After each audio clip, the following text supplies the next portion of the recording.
when you go to the World Cup, certainly the Confederations Cup is similar in that regard.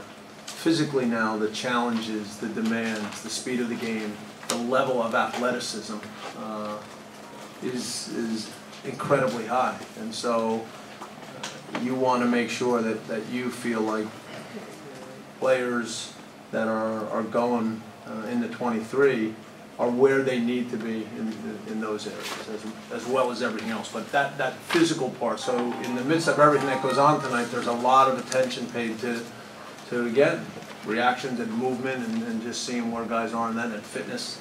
We've done a lot of work on fitness, but and there's time to keep working on that, but again, you can only make up so much. We'll go back, we'll have a little bit of food in, and then we'll have a team meeting while we're eating as a coaching staff. We've had a lot of things that we've laid out already, so we'll see how far along we are. We'll talk to players either late tonight or early in the morning. That will, of course, depend on where we are with some things. Typically what we still do is go back and look at the DVD at times just to remember plays that we saw. We had it exactly right. And like I said, there's still a lot of other things that you think about that happened over the last few years that could put into play as well. We'll have a discussion with each person that we're letting go. We'll thank them, let them know how much we appreciate what they put into it. It's usually not a long discussion, because if you're on the receiving end of tough news, that's not the time you want to get into a long conversation. But we try, with the way we go about things, always to be clear and upfront, and again, the kind of respect that mutual respect in terms of what we're all in together. That's part of our business. So there's hard decisions. That's always the case, and yet you do it in a way that takes into account what everybody puts into it. Really across the board with the forwards tonight, you're looking to see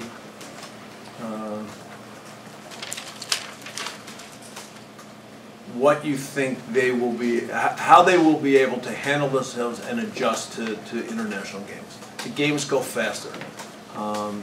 One thing that I've said to a couple guys throughout the week is, when you get into an international game or a top club match in the world, the window for plays is small, and the window shuts quickly. Okay, and that idea, because if you're used to that window just being a little bit bigger and staying open a little bit longer, it doesn't work that way. And so in so many ways, when I watch them tonight, when we watch them as a staff, you wait to see if there's too many times when now a play comes in their direction and the defender is able to just step in front of an attacker and come away with the ball. That's telling you that your attacking player in that moment isn't thinking fast enough. It tells you that he's still going 40 miles per hour when the game's going 60.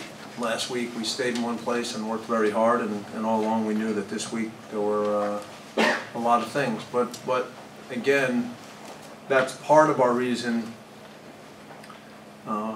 for deciding that we needed to name the team after this game.